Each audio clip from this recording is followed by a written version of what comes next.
On the podium, Hayley Mills clutched a miniature golden statue. To the world, it was a key to a bright future. But to the 14-year-old girl trembling in a pure white dress, it was a lock. The scene was a horrifying paradox. Thousands stood applauding, worshiping her as Hollywood's new angel. Yet in that deafening roar, she was being quietly erased. She was no longer just Hayley. She was becoming an asset, a Disney legend, a commodity to be packaged and shipped across the Atlantic. The audience saw a glamorous coronation. History was witnessing the sealing of a golden cage. Usually, child stars are born of desperation. They are the children of stage mothers who view their offspring as lottery tickets to escape poverty or broken homes. Tragic figures like Bobby Driscoll or Marilyn Monroe who ran toward the camera because their reality was too dark to bear. Hayley Catherine Rose Vivian Mills was different. She did not need saving. Born on April 18, 1946 in Marylebone, London, she was the sign of acting royalty. Her father was Sir John Mills, a man whose face was etched onto the Mount Rushmore of British cinema. He was the quintessential English hero, stoic, decent, brave. He had won an Oscar. He was a knight of the realm. He was a titan. Her mother was Mary Hayley Bell, a celebrated playwright and novelist, a woman of fierce intellect and red-headed volatility. Hayley grew up in a world that was already a set. The family home, the Wick, was a sprawling Georgian mansion in Richmond upon Thames, perched on the edge of the park. It was a house filled with famous faces. Laurence Olivier came for dinner. Noel Coward played the piano. Vivian Leigh was her godmother. For the young Hayley, acting wasn't a dream. It was the family trade. It was what grown-ups did, like banking or farming. But she had no intention of joining the firm. She was the younger sister. Her older sister, Juliet, was the beautiful one, the one groomed for the stage, the one who went to ballet school. Hayley was the monkey. That was the family nickname. She was scrappy. She had a face that was all eyes and teeth. She didn't care about dresses. She cared about horses and mud. She was a tomboy in a dynasty of divas. She lived a life of chaotic privilege, surrounded by nannies and governesses. But emotionally, there was a distance. Sir John was often away on location. Mary was often writing. The children were raised by staff, living in the nursery, brought down for inspection at tea time. It was a classic British upper-class upbringing, materially abundant, emotionally rationed. In this environment, Hayley developed a specific survival mechanism. She learned to be watchful. She learned to read the room. She learned that if she made the adults laugh, if she was charming and natural, she would get attention. She wasn't performing for a camera. She was performing for her parents' affection. By the age of 12, she was content. She was at boarding school. She was terrible at math. She loved animals. She had no ambition to be famous. In fact, she found the idea ridiculous. She looked in the mirror and saw a scrawny kid with a nose that she thought was too big. But destiny, or rather, the voracious appetite of the film industry, does not care about a child's plans. The year was 1958. Director J. Lee Thompson was preparing to shoot a gritty crime drama called Tiger Bay. The film was a departure from the polite British cinema of the era. It was set in the docks of Cardiff, a world of shadows, sailors, and murder. The plot centered on a Polish sailor who kills his lover in a fit of passion and is witnessed by a local street urchin. Sir John Mills was cast as the police superintendent investigating the crime. But Thompson had a problem. He couldn't find the witness. The script called for a boy, a tough, street-smart kid who bonds with the killer. Thompson had auditioned dozens of boys. None of them had the spark. They were too polished, too drama school. One afternoon, Thompson visited the Mills estate for lunch. He looked out the window into the garden. There, in the mud, wearing old jeans and a sweater, with her hair chopped into a jagged DIY mess, was 12-year-old Hayley. She was playing with the dogs, completely unself-conscious, radiating a feral magnetic energy. Thompson watched her for a long time. He saw the way her face moved, expressive, mobile, unguarded. He turned to John Mills. "That's him," Thompson said. "That's the boy." John laughed. "That's my daughter, Hayley." "I don't care," Thompson said. "Cut her hair, change the script, make the witness a girl." It was a decision made on a whim, a moment of artistic impulse that would destroy Hayley Mills's normal life forever. Hayley was indifferent. Acting in a movie meant getting out of boarding school. It meant hanging out with her dad. It sounded like a lark. She didn't have to act. She just had to be herself. Filming Tiger Bay was not a glamorous Hollywood experience. It was wet, cold, and gritty. But when the cameras rolled, something terrifying happened. Hayley Mills, who had never taken an acting lesson in her life, didn't just act, she transmuted. She played Gilly, the lonely tomboy who lies to protect a murderer. It was a complex role requiring a nuanced understanding of morality, loyalty, and fear. Hayley played it with a supernatural intuition. There is a scene in Tiger Bay where Gilly is playing with a gun. She finds the murder weapon. Most child actors would have overplayed the danger, making scared faces. Hayley played it with curiosity. She looked down the barrel with a chilling innocence. She treated the gun like a toy, which made the scene infinitely more terrifying. But the real shock came in the dailies. Sir John Mills was a legend. He was known for his ability to command a scene with a single look. But in every scene he shared with his daughter, he vanished. Hayley swallowed him whole. Her eyes, those massive liquid blue eyes, caught the light in a way that defied physics. You couldn't look at John Mills. You couldn't look at the murderer. You could only look at Hayley. It is the cardinal sin of the child actor to stage bomb the parent. When the film was released in 1959, the critics were stupefied. They didn't talk about the crime plot. They didn't talk about Sir John. They talked about the discovery of a prodigy. The Daily Express called her the most exciting find in 20 years. She won the Berlin Film Festival Silver Bear for Best Actress. She was 12, and she had just proven she was better at the family business than the people who invented it. 6,000 miles away, in a sprawling office in Burbank, California, a man was watching Tiger Bay. Walt Disney was in a crisis. The year was 1959. The golden age of Disney animation was becoming expensive and risky. Sleeping Beauty had just been released to mixed financial results. The cost of production was astronomical. Walt knew that the future of his studio lay in live-action films. They were cheaper to make, faster to produce, and could be churned out to feed the hungry maw of the American teenager. But Walt had a problem. He didn't have a star. He had the Mickey Mouse Club kids, like Annette Funicello, but they were TV stars. They were cute. They lacked the gravitas to carry a feature film. He needed someone who could bridge the gap. He needed someone who had the innocence of a child, but the emotional intelligence of an adult. He needed a secret weapon. He sat in his private screening room, cigarette smoke curling in the projector light, and watched Tiger Bay. He watched the girl with the chopped hair and the muddy knees. He watched her lie to the police inspector. He watched her cry. Walt Disney sat up straight. He didn't see a British street urchin. He saw a gold mine. He saw energy. He saw a face that was uniquely, weirdly beautiful.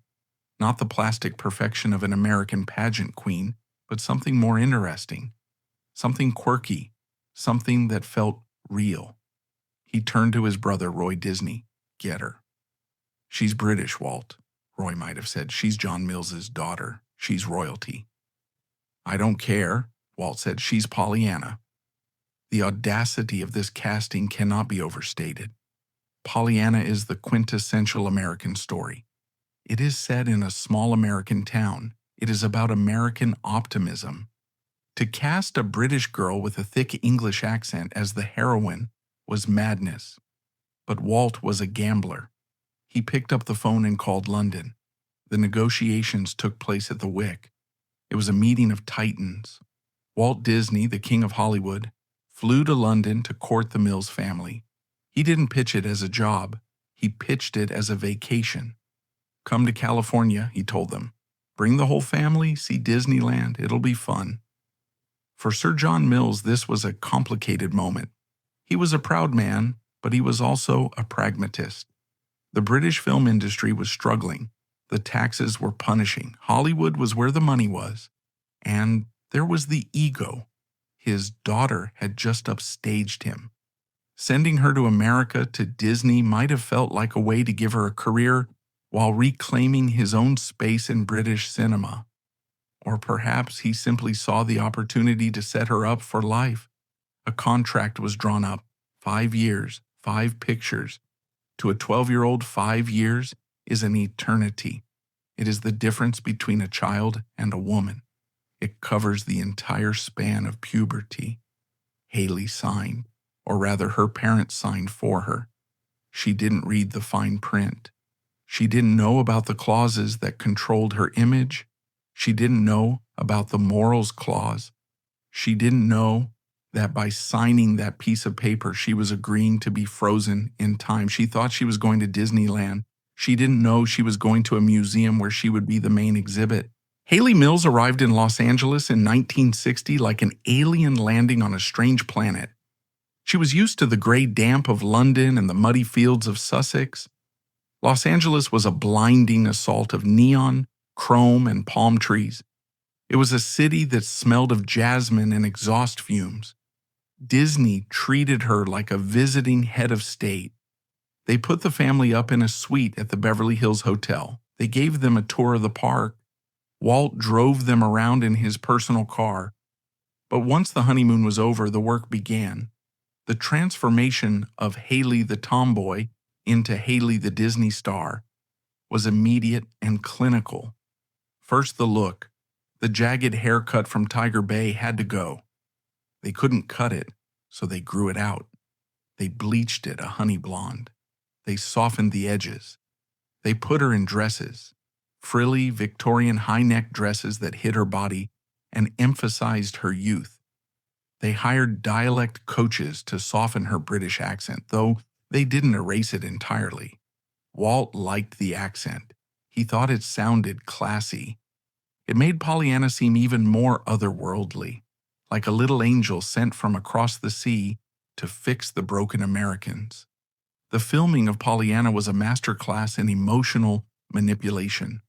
The story is about an orphan who plays the glad game, finding something to be happy about in every disaster. It is a story about the weaponization of joy. Hayley was required to be relentlessly, exhaustingly positive. Take after take. She had to smile. She had to beam. She had to lift the spirits of the cynical adults around her. But off camera, Hayley was a lonely British girl in a strange land. She missed her ponies. She missed her friends. She found the American kids on set to be weirdly professional, miniature adults who talked about agents and billing. She bonded with Walt. He became a surrogate grandfather figure. He was kind to her. He brought her gifts. He took her to the studio commissary and let her order whatever she wanted. She loved him. And because she loved him, she wanted to please him. She didn't realize that this desire to please was the lock on the cage. Walt didn't just want an actress. He wanted a symbol.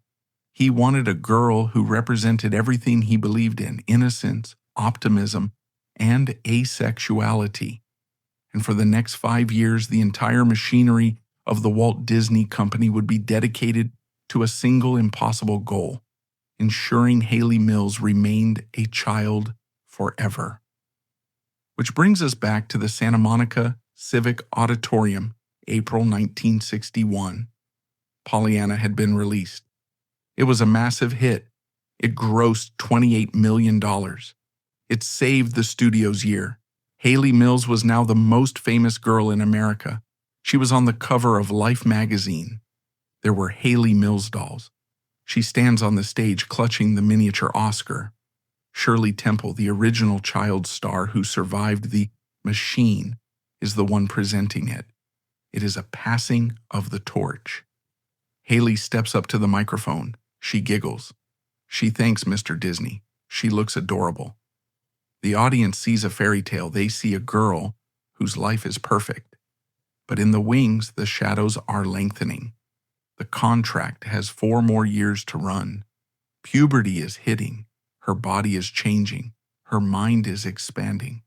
She is about to enter the most turbulent years of human development, and she is legally bound to a company that forbids her from growing up.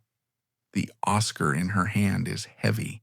It is solid gold, but it is also a paperweight, holding her down, pinning her to this moment, this age, this image. As she walks off stage, the applause fades, the flashbulbs pop, blinding her. She smiles because that is what she is paid to do. She is the glad girl. But as she exits the stage and walks into the darkness of the backstage area, the first crack in the glass cage appears. She is 14. She is rich. She is famous. And she is property. If Pollyanna was the coronation, then The Parent Trap was the high mass of the Hayley Mills cult. Released in 1961, just months after she accepted her Oscar, the film was a technical marvel and a cultural juggernaut. It solidified Hayley's status not just as a star, but as the absolute undisputed queen of the American teenager. At a time when the world was on the brink of Beatlemania, when the youth culture was about to explode into riots and rock and roll, Hayley Mills offered a comforting alternative. A world where rebellion simply meant cutting the back of your dress or pranking your dad's girlfriend. But beneath the technicolor surface of camp songs and lizard pranks, The Parent Trap was the beginning of the Suffocation. To the audience eating popcorn in the dark, seeing 2 Hayley Millses on screen was magic. To Hayley Mills, the actress, it was a grueling endurance test of isolation. The sodium vapor process, the special effects technology Disney used to clone her, required mathematical precision. Hayley couldn't just act, she had to coordinate her movements to the millimeter. She had to talk to a piece of tape on a wall. She had to react to a body double whose face would never be seen. For weeks, she spent her days on a soundstage talking to herself. It is a profound image of loneliness. A 14-year-old girl thousands of miles from her real home in England, locked in a room, having a conversation with her own echo. She was Susan, the wild one. Then she would go to the dressing room, change her hair, change her accent, and come back as Sharon, the tame one. She was splitting her identity for the camera. She was learning that she could be anyone Disney wanted her to be, as long as she hit the mark on the floor. The film was a massive success. It grossed $25 million domestically.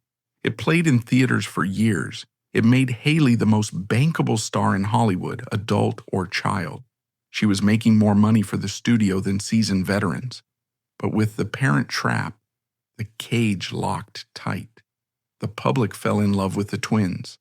They didn't want Hayley Mills, the British girl. They wanted Susan and Sharon.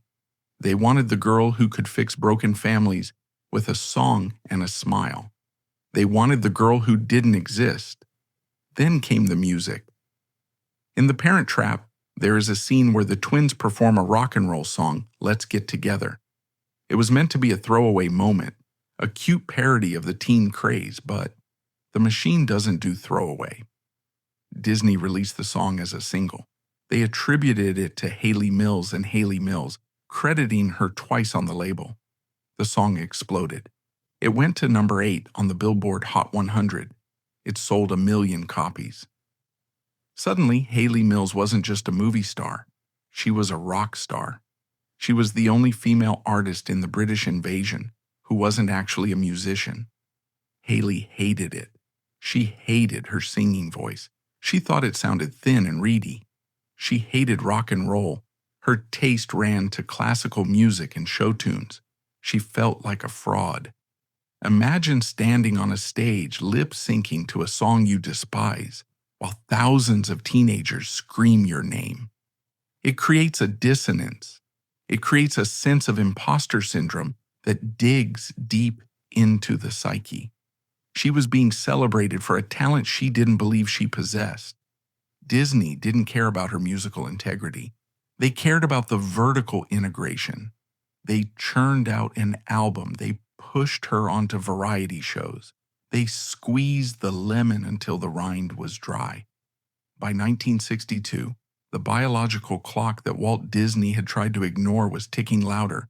Hayley was 15, then 16. In the real world, a 16-year-old girl in the early 60s was discovering eyeliner, boys, and the Beatles.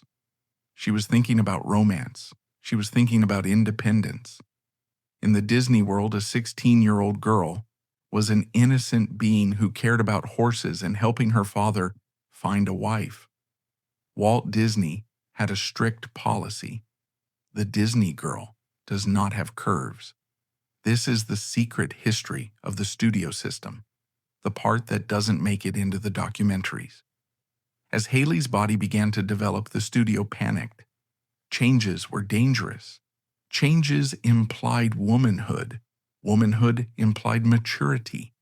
And maturity was the enemy of the brand. The costume designers were given specific instructions. They were the architects of suppression. They put her in baby doll dresses with high waists that hid her hips. They put her in thick sweaters. And in a detail that is humiliating to recount but essential to understand, they engaged in physical restriction. Underneath the frilly costumes of In Search of the Castaways and Summer Magic, Hayley Mills was often tightly constrained. She wore undergarments designed to smooth out her silhouette, to maintain the image of a very young child. Imagine the psychological impact of this on a teenage girl. At the precise moment she should be learning to love her body, learning to embrace her growing up, the most powerful adults in her life are literally hiding it. They are telling her with fabric and elastic that her form is wrong, that her growth is a defect, that she is only valuable if she remains unchanged. It was body criticism codified into a multi-million-dollar contract. Hayley absorbed this message. She looked in the mirror and saw a problem. She saw a body that was betraying her career. She began to view her own maturation not as a natural process, but as a professional failure. This pressure found an outlet in the only place control was still possible. Food. It started slowly. The craft services table on a movie set is a wonderland of sugar and carbohydrates. Donuts, bagels, candy. For a bored teenager stuck on a set for 12 hours a day, food is entertainment. Food is comfort. But for a teenager who is being told her body is wrong, food is also the enemy. Hayley developed a chaotic relationship with eating. It wasn't a simple diet, it was a secret struggle. She would try to fill the emptiness of the hotel rooms, the loneliness of being the only child in a world of adults. She would eat to swallow the anger she wasn't allowed to express. And then the panic would set in. I can't gain weight.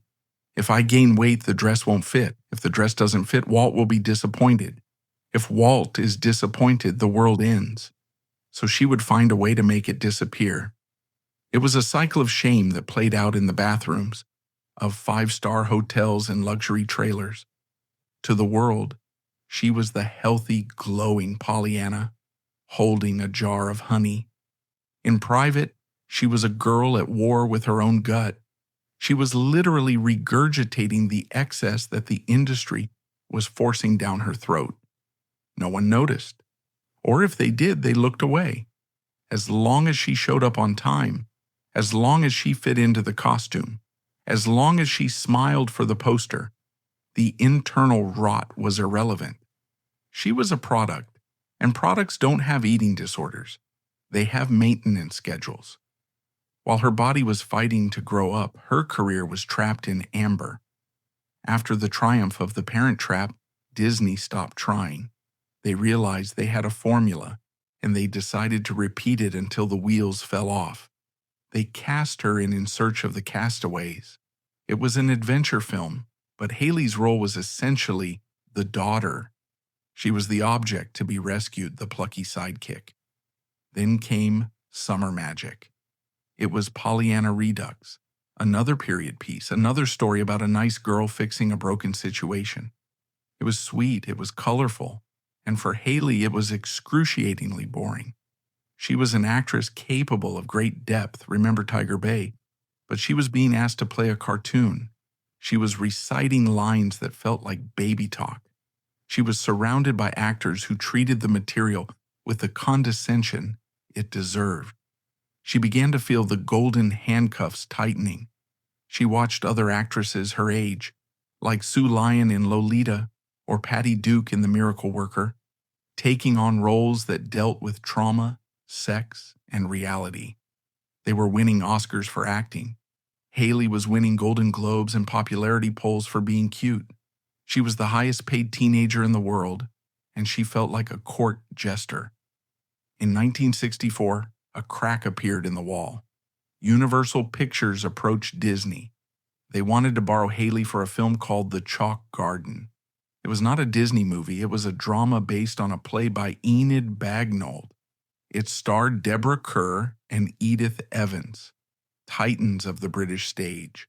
The role offered to Hayley was Laurel, a disturbed, lying pyromaniac teenager living with her grandmother. It was the role of a lifetime. It was a character with teeth. Laurel wasn't nice. She was manipulative. She was dark. She was exactly what Hayley needed. Walt Disney surprisingly agreed to the loan out. Perhaps he thought it would get the acting bug out of her system, or perhaps the money was too good to turn down. Filming The Chalk Garden was a revelation for Hayley. She was treated like an adult. She was working with Deborah Kerr, a woman who radiated elegance and maturity. She wasn't wearing a corset to hide her chest. She wasn't singing a song about pineapples. She poured her teenage angst into the role of Laurel. When Laurel screams, when she lies, when she stares down her grandmother, that is Hayley Mills screaming at the world. It is a performance of startling intensity. It proved once again that the talent she showed in Tiger Bay hadn't disappeared. It had just been dormant. When the film was released, critics were shocked. "The Disney girl can act," they proclaimed. There was buzz about another Oscar nomination. For a brief moment, it seemed like she had broken free. She had proved she could transition. She had proved she could be an adult. But the contract still had time on it. The lease wasn't up. Disney snatched her back. They saw the acclaim for The Chalk Garden and decided they needed to capitalize on it. They needed a grown-up Disney movie. The result was The Moon Spinners. It was a thriller set in Crete. It was Disney's attempt at a Hitchcock film for teenagers. Hayley was cast as a young woman, finally, who gets involved in a jewel heist mystery. But it was Disney grown up. It was sanitized. It was safe. Even though she was 18 years old playing a romantic lead opposite Peter McInnery, the romance was chaste to the point of sterility. They held hands. They looked longingly at each other, but there was no heat. There couldn't be. Walt Disney personally visited the set in Crete. There is a photo of them together. Walt looks old, tired. Hayley looks done. She is wearing a headscarf, looking beautiful, but her eyes are distant. She knew deep down that this wasn't working. The movie was a hybrid that satisfied no one. It wasn't cute enough for the kids, and it wasn't thrilling enough for the adults. It was a flop. It was the first time a Hayley Mills Disney movie had failed to ignite the box office. This failure was significant. It signaled the end of the magic spell. The audience was moving on. The Beatles had arrived in America in 1964, changing the cultural landscape overnight. The teenagers who had grown up watching The Parent Trap were now screaming for John, Paul, George, and Ringo. They wanted danger. They wanted long hair. They wanted the British invasion. But they wanted the cool version, not the Disney version. Hayley Mills was becoming a relic at 18. The studio had one last gasp. They put her in that darn cat. It was a regression. Back to the suburbs. Back to the slapstick. Back to chasing animals. It was a hit, ironically. Dean Jones's first hit, passing the baton of the Disney lead to him. But for Hayley, it was the final humiliation. She was 19 years old. She was a woman who had played a pyromaniac in the chalk garden, and now she was pretending to follow a Siamese cat around a drive-in movie theater. She looked at her contract. It was expiring. Disney offered her a renewal, a massive renewal, more money, more movies. They wanted to keep her. They wanted to turn her into the next Maureen O'Hara, the perennial Disney heroine. Her parents wanted her to sign. Her agents wanted her to sign. The world expected her to sign. But Hayley Mills looked at the pen. She looked at the mouse ears. She looked at the binding undergarments and the scripts about magical animals. And she realized that if she signed that paper, she would die. Not physically, but spiritually. The girl from Tiger Bay would be gone forever, replaced by a permanent plastic Pollyanna. She put the pen down. She turned down the contract. She turned down the money. She turned down the protection of the only father figure who had ever really paid attention to her. She walked out of the studio gates in Burbank. She was free, but freedom is terrifying for a captive animal. She stood on the sidewalk of 1965 Los Angeles, a 19-year-old millionairess, or so she thought, with no job, no structure, and no idea who she was. She thought the hard part was over. She thought escaping Disney was the victory. She was wrong. The cage door was open, but the jungle outside was far more dangerous than she could imagine. And waiting in that jungle was a predator, far more sophisticated than a movie studio. A predator disguised as love, disguised as art, and disguised as a 53-year-old man named Roy Bolting. The Disney era was over. The scandal era was about to begin. And the architect of this new era was waiting in a projection booth, Roy Bolting. But before she could fully leap into this new life, she had to face a final betrayal from the old one. When Hayley Mills walked away from the Walt Disney Company in 1965, she believed she was walking away with a golden parachute. She was the most successful child star in history. Her films had grossed hundreds of millions of dollars. Her albums had gone gold. She had been working professionally since she was 12 years old, often carrying entire productions on her back. The math was simple. She was a millionaire. She was set for life. The golden handcuffs of Disney were gone, but the gold was supposed to remain. But in the quiet, dusty office of her family solicitors, the math fell apart. The robbery of Hayley Mills was not committed by a masked gunman. It wasn't a Ponzi scheme, run by a con artist in a back alley. It was committed by the British government, aided and abetted by the negligence of the very people supposed to protect her.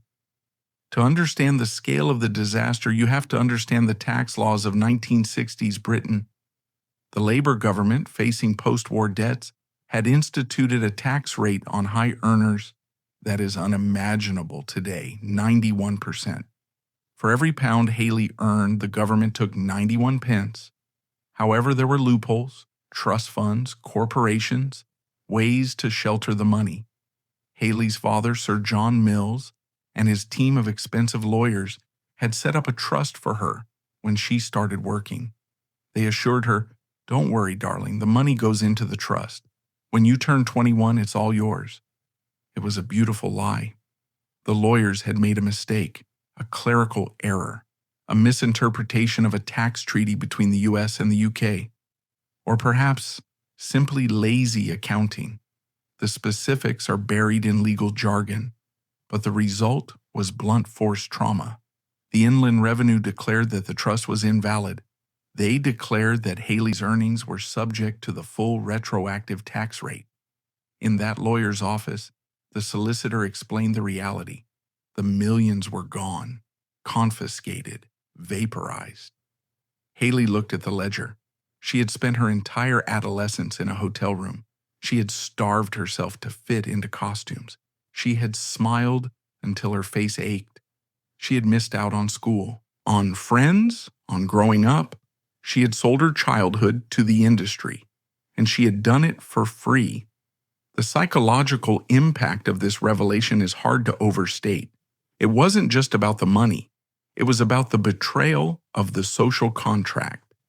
Adults had told her, "Be a good girl, do your work, and we will take care of you." They lied. The safety that Sir John Mills and Walt Disney had promised her was an illusion.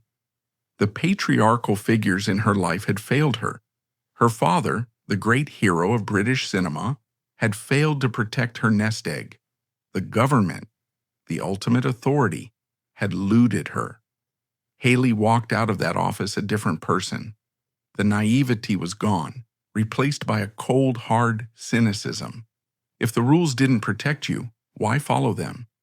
If the good girl gets robbed, maybe it's time to be a bad girl. She was broke, she was famous, and she was angry. Nature abhors a vacuum, and so does the human heart. Hayley's belief in the father figure, the benevolent protector, had been shattered. But the psychological need for guidance, for a strong man to define her world, remained. She didn't want another Walt Disney. She didn't want another Sir John Mills. She wanted someone who represented the opposite of their world. She wanted someone dangerous, someone intellectual, someone who didn't care about wholesome family entertainment. She found him in a projection booth. Roy Bolting was one half of the Bolting brothers, a directing duo famous for their cynical, satirical, and socially conscious films. He was a leftist. He was an intellectual. He was a man of the world. He was also married. He had 5 children. He was 33 years older than Hayley. To the outside world, Roy Bolting looked like a grandfather. To Hayley Mills, he looked like freedom. They met on the set of The Family Way. Roy was the director. Hayley was the star. The dynamic was classic Hollywood cliché, the older, experienced mentor and the young, impressionable muse. But for Hayley, it was deeper. Roy didn't treat her like a child. He didn't bring her dolls. He talked to her about politics. He talked to her about the new wave of French cinema. He talked to her about sex. He treated her intellect with a respect that Disney never had. He deconstructed her fame. He told her that Disney had turned her into a plastic doll and that he could turn her into a real woman. He offered her a new identity, not the Disney princess, but the serious actress. It was a seduction of the mind as much as the body. The vehicle for this transformation was the film, The Family Way. It is impossible to overstate how shocking this film was in 1966 for a Hayley Mills fan. Based on a play by Bill Naughton, it tells the story of a young couple who get married but are unable to consummate their marriage due to living in a crowded house with the husband's overbearing father. The film deals with impotence. It deals with voyeurism. It deals with the gritty, unglamorous reality of working-class British life. It was the kitchen sink realism that was sweeping British cinema, the absolute antithesis of the technicolor fantasy of Pollyanna. And then there was the scene. Roy Bolting convinced Hayley that to be taken seriously, she had to shed her inhibitions. The script called for a scene where Hayley is in the bath and then stands up drying herself with a towel. It required nudity. When the film was released, the world gasped. The headlines were hysterical. Pollyanna goes nude. The corruption of Hayley Mills. For the audience who had grown up watching her in pigtails, seeing her naked body was a violation of their childhood memories. They felt betrayed. They didn't want Hayley Mills to have a body. They wanted her to be a sprite. But for Hayley, it was a declaration of war. By exposing her body, she was burning the Disney contract. She was saying, "Look, I have breasts, I have hips, I am a woman. Deal with it." It was a brave, artistic choice. Paul McCartney wrote the score. The film was critically acclaimed in Europe, but in America, the Disney stronghold, it was a scandal. The film was rated M. Parents shielded their children's eyes. The box office suffered. The family audience that had made her rich abandoned her. Hayley didn't care. She had Roy.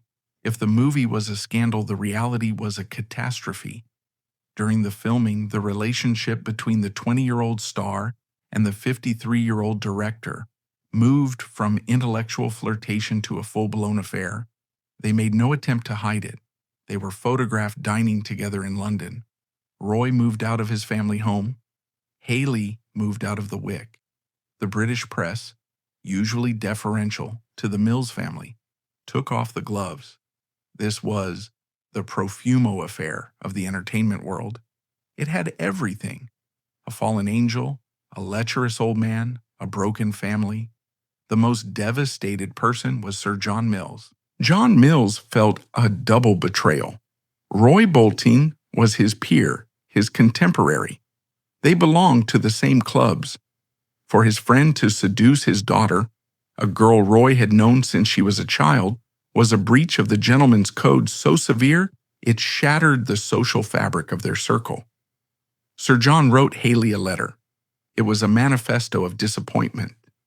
He told her she was ruining her life. He told her Roy was using her for her youth and her fame. He gave her an ultimatum: him or the family. Hayley chose him. She packed her bags. She left the estate where she had grown up. She moved into a flat with Roy. It was the ultimate act of rebellion. She wasn't just dating a bad boy, she was dating a man who represented the destruction of her father's authority. She was dismantling the pedestal of Sir John Mills and replacing it with Roy Bolting. The years 1967 to 1970 were a blur of defiance and isolation. Hayley and Roy were pariahs. They were shunned by the respectable society of London. They lived in a bubble of their own making. Roy took control of her career. He became her manager, her director, her lover, and her father figure, all rolled into one. He directed her in a psychological thriller called Twisted Nerve. In this film, Hayley plays a librarian terrorized by a psychopath. It is a disturbing, uncomfortable movie. Critics hated it. They hated seeing Pollyanna in danger. They hated the darkness that Roy Bolting seemed to be dragging her into. The industry began to turn its back. Hollywood stopped calling. They didn't know what to do with Hayley Mills, the mistress. She wasn't marketable to kids anymore, and she hadn't established herself enough as an adult star to carry a blockbuster. She was stuck in the uncanny valley of celebrity. She looked like a child, but lived like a scandalous woman. Financially, the situation was dire. The tax bill from the Inland Revenue still hung over her head. Roy Bolting, despite his intellectual prowess, was not a rich man. He had alimony to pay to his previous wives, so the millionairess found herself living a bohemian life not by choice, but by necessity. They lived in rented flats, they traveled cheaply, but Hayley was happy, or she told herself she was. She was finally living an authentic life. She was having intellectual conversations. She was drinking wine. She was sleeping with a man she loved. She convinced herself that the disapproval of the world was just proof that she was doing something right. She was a revolutionary. She was breaking the mold. In 1971, Roy Bolting finally secured a divorce from his wife. He and Hayley married. She was 25, he was 58. The wedding photos are telling. Hayley wears a simple dress, looking radiant. but strangely aged. Roy looks like the grandfather giving the bride away, not the groom. They had a son, Crispian. For a moment, it seemed like she had won. She had the family, she had the man. She had proved the naysayers wrong. But the anti-Disney life has its own traps. Roy Bolting was not Prince Charming. He was a difficult, moody, controlling man. He was an artist in decline, watching his young wife's light dim under his shadow. The intellectual stimulation that had seduced her at 20 began to feel like condescension at 25. He directed her, not just on set, but in life. He told her what to read, what to think, what to wear. Hayley began to realize that she had traded one cage for another. She had escaped the glass cage of Walt Disney, only to walk into the book-lined cage of Roy Bolting. She wasn't free. She had just swapped a corporate father for an intellectual husband. She was still the child in the relationship. She was still looking for approval. And as the 1970s progressed, the novelty of the scandal wore off. The press moved on. The offers stopped coming completely. Hayley Mills was a young mother, broke, married to an elderly man, and exiled from the only industry she had ever known. She looked in the mirror. The face of Pollyanna was starting to show lines of worry. The glad game wasn't working anymore. She had burned down her castle to run away with the wolf, but now sitting in the cold reality of a fading career and a failing marriage, she had to ask herself a terrifying question. What happens when the wolf gets old? By the mid-1970s, the scandalous heat of the Bolting affair had cooled into a dull, aching chill. The tabloids had moved on to newer, fresher victims. The public outrage had faded into indifference. Hayley Mills was no longer the fallen angel or the home wrecker. She was simply a working mother trying to keep the lights on. The marriage to Roy Bolting, which had begun as a grand act of rebellion against the Disney patriarchy, had devolved into a mundane trap of its own. The intellectual stimulation that seduced a 20-year-old girl felt like suffocation to a nearly 30-year-old woman. Roy was now in his 60s. His career as a director had stalled. The new wave of British cinema that he helped pioneer had washed over him, leaving him stranded on the beach of irrelevance. He was becoming bitter, difficult, and controlling. Hayley, conversely, was entering her prime, but she was entering it in a vacuum. The dynamic of the May-December romance relies on a specific equilibrium. The older man provides the wisdom and security. The younger woman provides the vitality and beauty. But what happens when the older man loses his power? Roy Bolting had been Hayley's director, her manager, her guru. He had told her what movies to make. He had sculpted her post-Disney image. But now, his phone wasn't ringing either. They were two outcasts, living in a house filled with books and silence. The financial pressure was relentless. The tax debt from the great robbery of her childhood earnings was a constant shadow. Roy's alimony payments to his previous families drained what little resources they had. The millionairess found herself worrying about the price of milk. Hayley realized with a creeping dread that she had traded a golden cage for a wooden one. Walt Disney had controlled her to make money. Roy Bolting controlled her to feed his ego. She was still a prop in a man's life. In 1975, the inevitable fracture occurred. The marriage collapsed. It wasn't a dramatic explosion like her departure from Disney. It was a slow erosion. Hayley looked at the man across the breakfast table, a man old enough to be her father, a man who treated her like a project rather than a partner, and realized she was alone. She took her son, Crispian, and she left. She was 30 years old. She was a single mother. She was broke. And for the first time in her life, she had no daddy to catch her. No Sir John, no Uncle Walt, no Roy. She was in the wilderness. The film industry of the 1970s was a hostile environment for Hayley Mills. Hollywood had changed. The era of the innocents was dead. This was the decade of Taxi Driver, The Godfather, and The Exorcist. Directors wanted grit. They wanted realism. They wanted women who looked like they had lived hard lives. Women like Ellen Burstyn or Faye Dunaway. Hayley Mills still looked like Hayley Mills. She had the face of a cherub. Her eyes were still wide and blue. She had an indelible association with sunshine and sugar. When casting directors looked at her, they didn't see a woman capable of complex adult emotion. They saw Pollyanna playing dress-up. She was trapped in the uncanny valley of celebrity branding.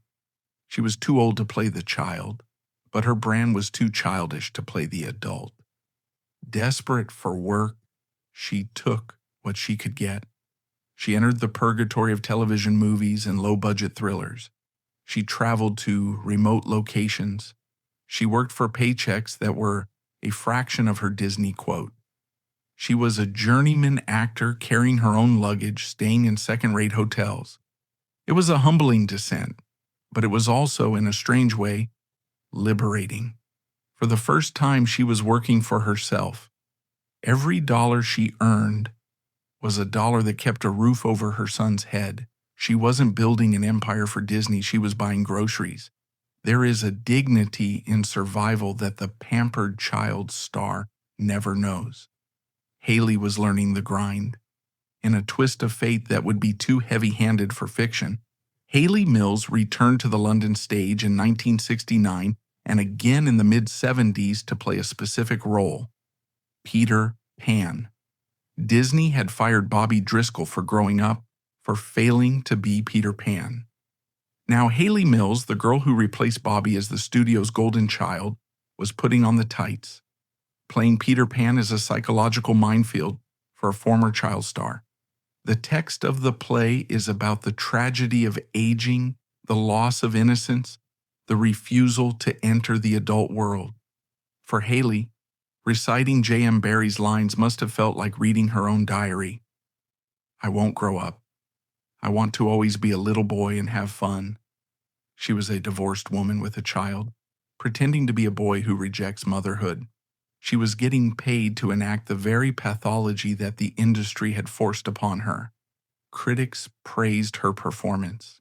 They said she had the perfect boyish charm. They didn't see the sorrow underneath. They didn't see that she was uniquely qualified to play the role, because she too was a lost boy. She had been exiled from Neverland and was now trying to find her way back by putting on a costume.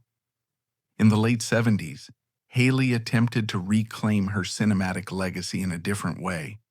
She starred in a film called Whistle Down the Wind.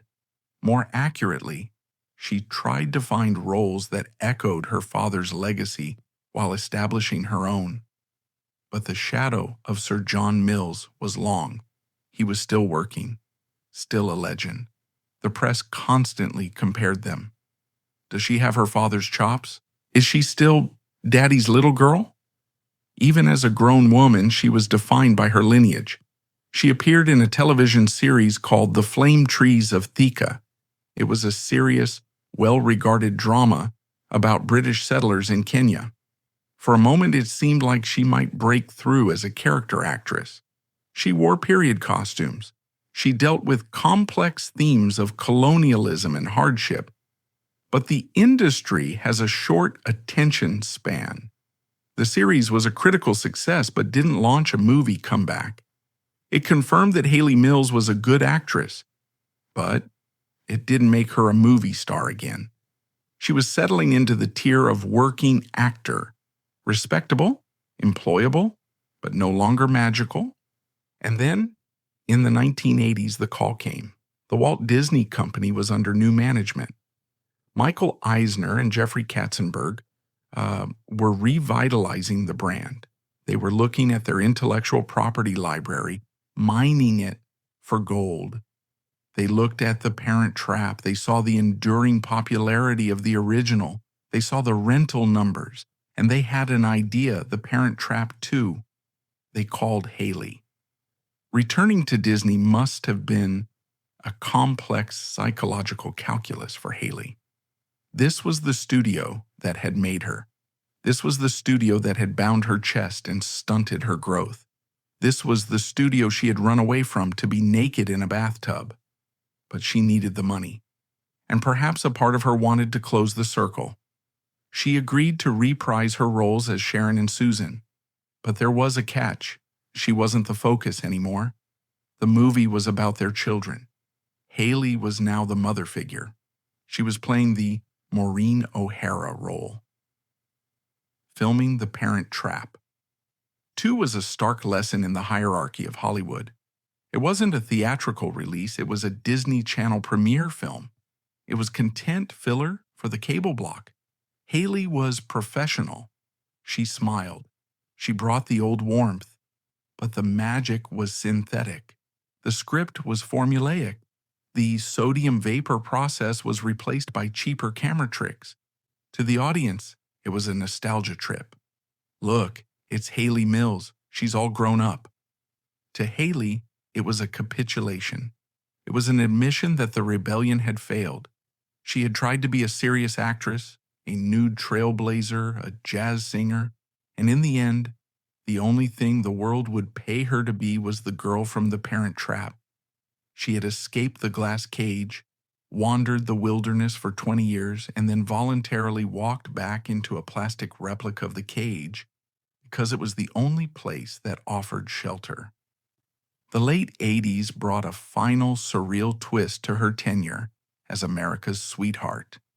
Disney and NBC cast her in a sitcom, Good Morning, Miss Bliss. It was a show about a teacher in an Indiana middle school. Hayley played Miss Bliss. The show would eventually be retooled, the teacher fired, and the focus shifted to the kids, becoming the cultural phenomenon Saved by the Bell. But for one season, Hayley Mills was the face of Saturday morning TV again. The indignity of this role is subtle but profound. Hayley Mills, the Academy Award winner, the girl who acted Sir John Mills off the screen, was now playing straight man to a laugh track in a group of teenage hams. She was Miss Bliss. The name itself was a mockery. She was contractually obligated to be blissful, to be the moral center of a universe made of cardboard. When the show was canceled and rebooted without her, it was another rejection. She wasn't hip enough for the 90s. She was too sweet, too 60s. She was fired from the show that would define the 90s generation. She was erased from the history of Bayside High. As the 80s turned into the 90s, Hayley Mills found herself at another crossroads. Her second marriage had also ended. She was a single mother again, with 2 sons now. Her career was a patchwork of nostalgia gigs and theater tours. The material world had failed her repeatedly. Fame was a trap.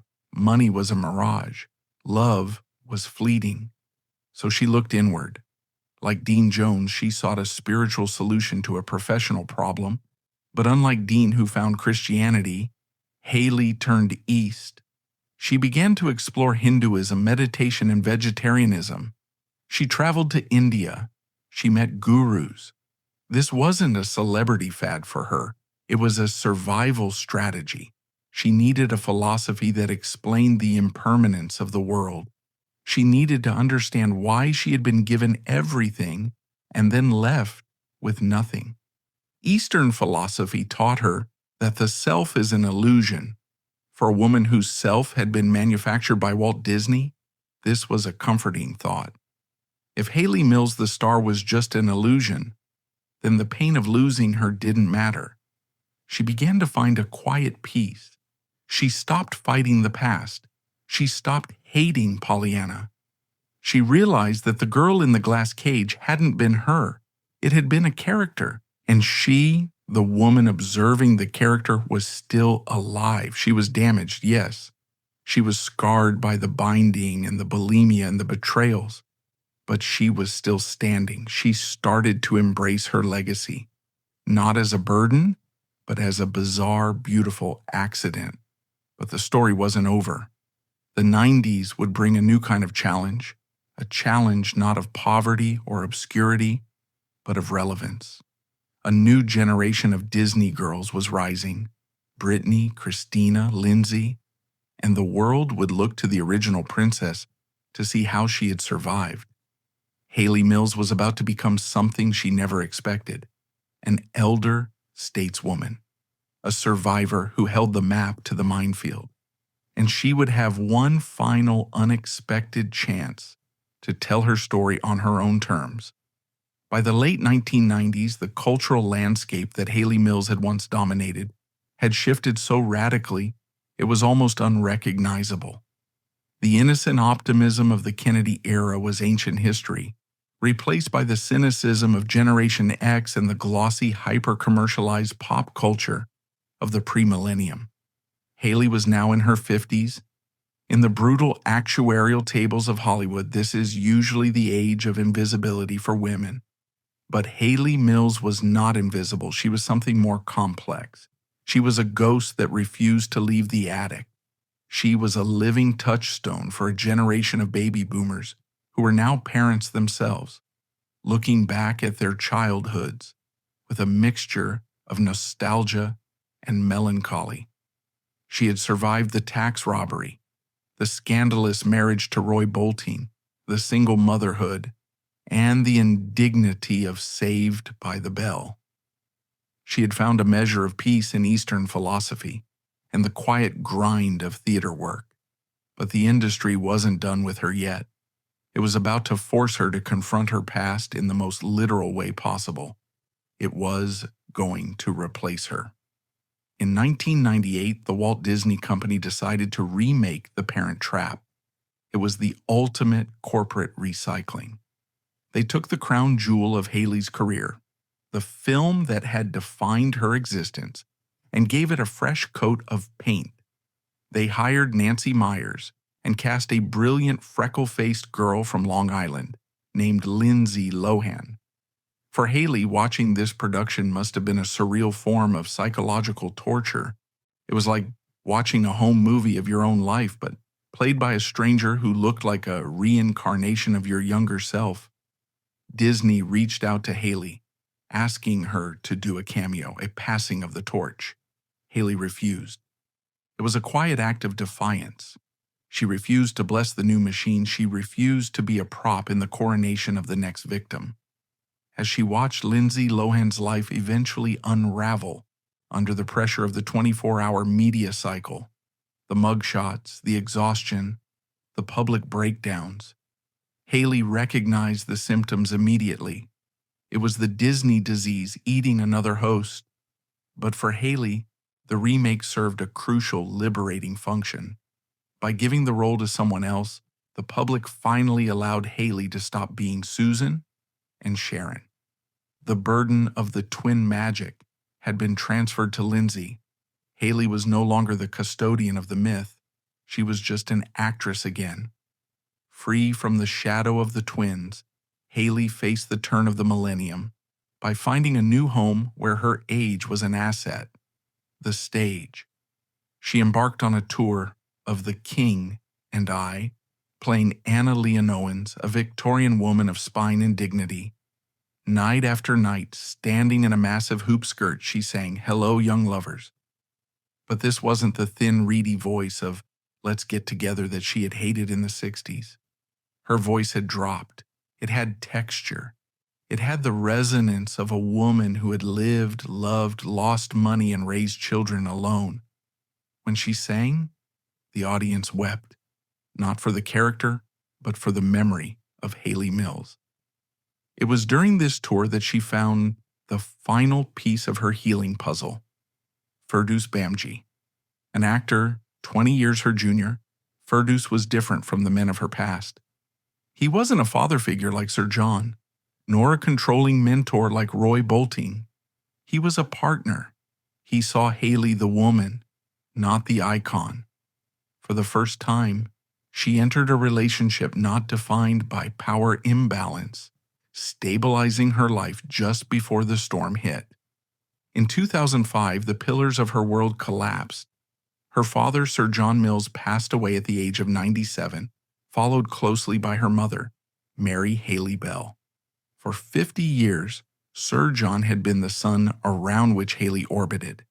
He was the legend, the manager who brokered the Disney deal, and occasionally the antagonist who disowned her for her rebellion. In his final years, the roles had reversed.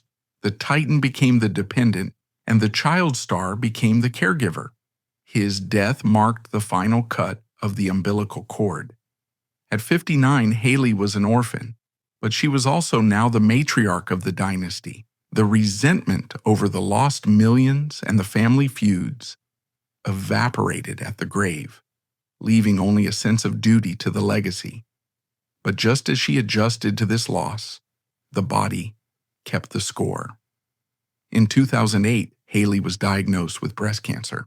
For a woman whose entire brand was built on eternal youth, health, and vitality, this was a shattering reality check. Cancer does not care if you are a Disney legend. Hayley kept the diagnosis secret, terrified of the headlines. She fought through surgery and chemotherapy. She lost her hair, the famous blonde bob that had been styled by studio executives for decades. Looking in the mirror, bald and pale, she was forced to abandon the toxic positivity of the glad game she had taught the world. She realized that the Disney version of optimism, smiling through the pain, was a form of denial. She learned that real optimism isn't about ignoring the darkness. It's about acknowledging the pain and choosing to light a candle anyway. She survived.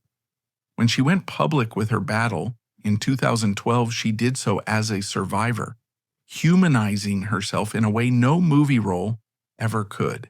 She moved into her 70s, embracing her age, refusing plastic surgery, and taking roles in dramas like Wild at Heart, where she played seasoned matriarchs. And in 2021, she cemented her victory by publishing her memoir, Forever Young. Writing this book was an act of archaeology. She finally confronted the ghosts she had buried. The bulimia, the binding of her chest, and the great robbery of her childhood fortune by the taxman. She calculated that, in today's money, she had lost over $20 million. It was a theft of biblical proportions. Yet the book contained no bitterness. In a radical act of spiritual maturity, she reframed the loss. If I had all that money, she mused, I might have become a terrible person. I might have done nothing with my life. Losing it made me work. It made me who I am. She forgave her father for his negligence, Roy for his control, and Disney for the pressure. She realized that holding on to anger was like drinking poison and expecting the other person to die. Why did Hayley Mills survive when so many others, Judy Garland, Bobby Driscoll, Dana Plato, did not? Why is she not a tragedy? Anthropologists might point to her Britishness. Unlike the messianic, hysterical fame of Hollywood that treats actors as gods, the British approach to acting was pragmatic. It was a trade, like plumbing or carpentry. This stiff upper lip protected her. She never believed her own hype, so she didn't shatter when the hype evaporated. She stands today as the bridge between the discarded stars of the old system and the exploited stars of the internet age. She walked through the fire of child stardom, got burned but refused to let it turn her into ash.